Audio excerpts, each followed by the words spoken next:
The Miami Dolphins defeated the New England Patriots 22-12 this past Sunday. The Dolphins' rushing attack imposed their will against the Patriots, running the ball 42 times for 252 yards and 3 touchdowns, with an average of nearly 6 yards per rush. Out of the Dolphins' 70 plays, a whopping 21 of them were ran using the exact same 11 personnel formation, which is one running back and one tight end. Many times it was the same RPO, as the Dolphins found great second half success running the same play over and over, with tiny variations here and there, marching down the field against this Patriots defense. Today we'll take a closer look at how the Dolphins were able to neutralize the Patriots defense and how even when the Patriots defense was in the correct position, they still gave up yards.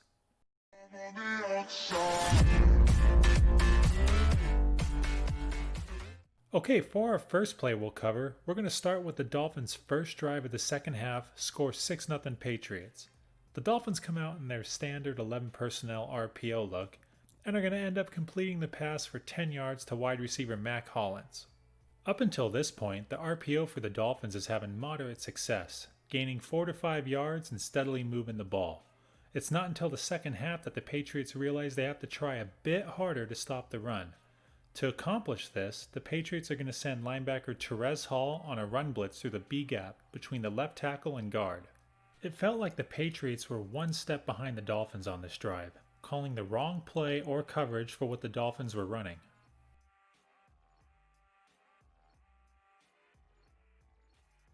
With Hall blitzing and cornerback J.C. Jackson playing soft coverage, all Dolphins quarterback Tua Tagovailoa has to do is wait for Patriots cornerback Jason McCourty to clear out covering his man and hit Hollins for the 10-yard gain.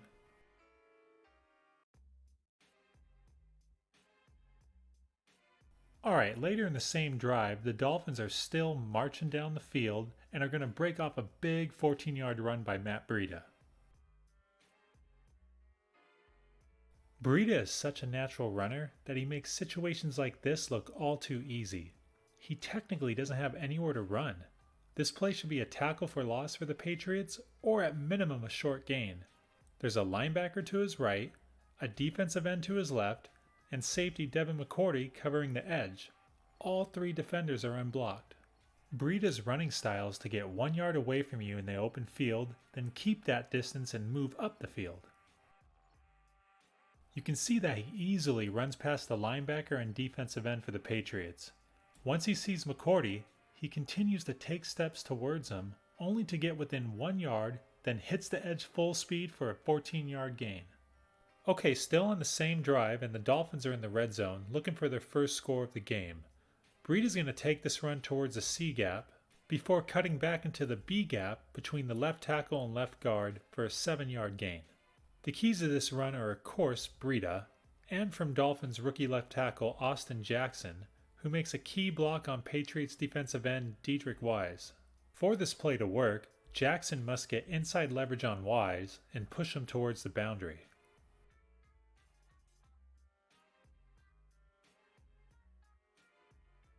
At the snap, Wise does a great job at countering the leverage that Jackson wants to achieve.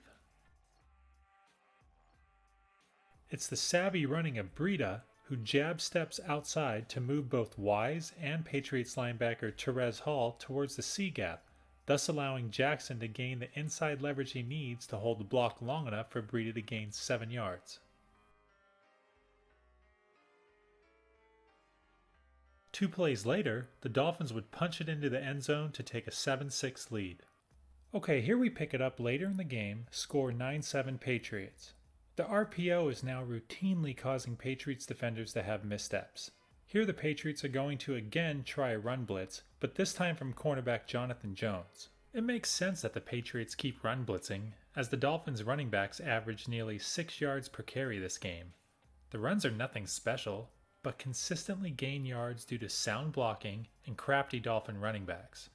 By this point of the game, even with the Patriots leading 9-7, you get the sense that momentum is increasing for the Dolphins. When the ball is snapped, Jones takes off on his run blitz, only to see Dolphins tight end Durham Smythe leak out into the flat. This puts Patriots cornerback J.C. Jackson in a dilemma. Does he cover his responsibility in Dolphins wide receiver Isaiah Ford, or cover tight end Durham Smith in the flat? Either way, it's going to be a completion. This seemed to be the theme of the game. The Patriots realizing they need to stop the run, only to be beaten by simple passing concepts. It was odd to see the Patriots defense have such a hard time stopping this scheme, as the patience and persistence of Dolphins offensive coordinator Chan Gailey paid off. Smythe ends up catching the ball for an 8-yard gain and a first down. Later in the same drive, and the Patriots still can't find a way to stop the Dolphins' rushing attack. The Patriots again send linebacker Terez Hall on a run blitz, and again it's ill-timed. The Dolphins are running an outside zone run, and the key block will be from rookie right tackle Robert Hunt. Hunt has a tough blocking assignment. Since Dolphins running back Salvon Ahmad wants to get to the edge, Hunt must complete a reach block against Patriots defensive end Chase Winovich, where he must cross the face of Winovich and push him towards the middle of the field.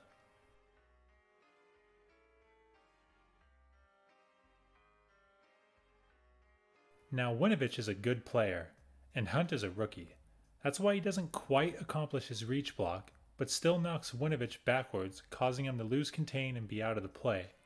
Hunt then takes on Patriots cornerback Jonathan Jones and gets just enough of him to allow Ahmed to get to the edge and scamper for a 31-yard gain.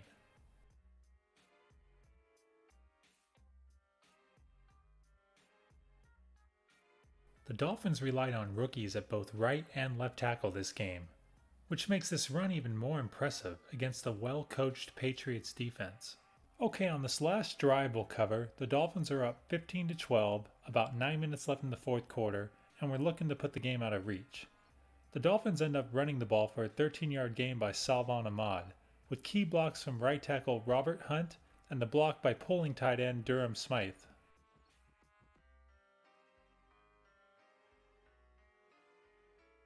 When the ball is snapped, the Patriots linebackers don't bite on Ahmed's counter move to his left, but freeze long enough to allow Hunt to get to the second level and secure the block on Patriots linebacker Terez Hall. The block by tight end Smythe is enough to spring Ahmed for a 13-yard gain.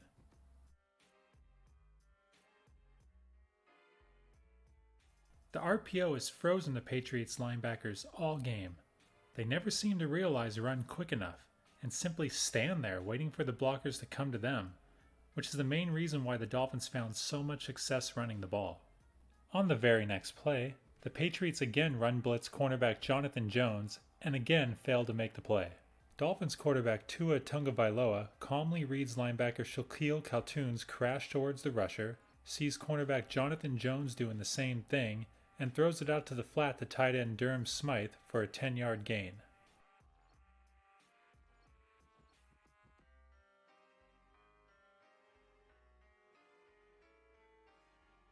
This play correctly captures the Patriots' defensive performance all game. They're a well-coached unit and don't make mistakes too often. On this play, the Patriots did exactly as they were told. Nobody was out of position, there wasn't a glaring mistake for a big gain, and yet the Dolphins were able to get 10 yards on the pass play. This had to be deflating for the Patriots defense.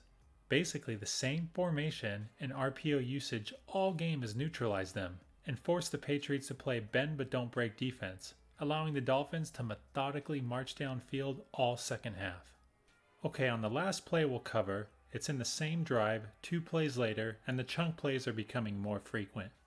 The Dolphins run almost the exact same counter run as they did earlier this drive, although this time they motion an extra blocker to the weak side of the formation, who ends up providing a key block on Patriots safety Adrian Phillips that springs Breida for a 24-yard gain.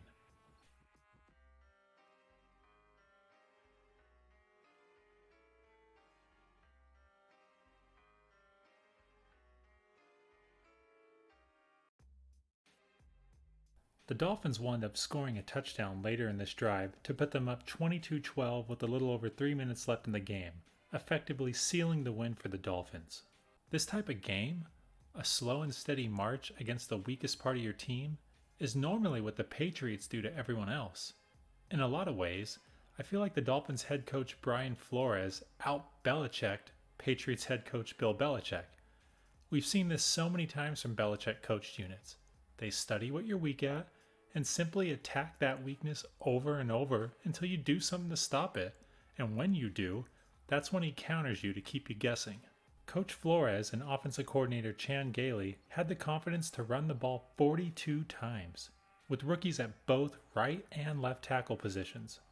They realized coming into the game that the Patriots were 27th in rush defense and planned to attack the Patriots' front seven relentlessly until they were forced to run blitz, which still didn't work. The Dolphins are one of the more injured teams in the league, especially on offense.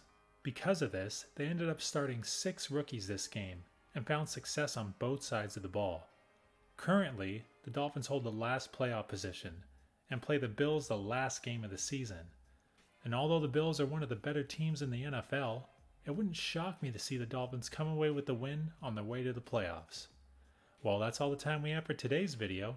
If you like this video, please let me know in the comments section below. If you want to see more videos like this, please press the like button. And if you're a new viewer to this channel and haven't had a chance to subscribe, please don't forget to hit the subscribe button below. Thanks for watching, and I'll see you next time.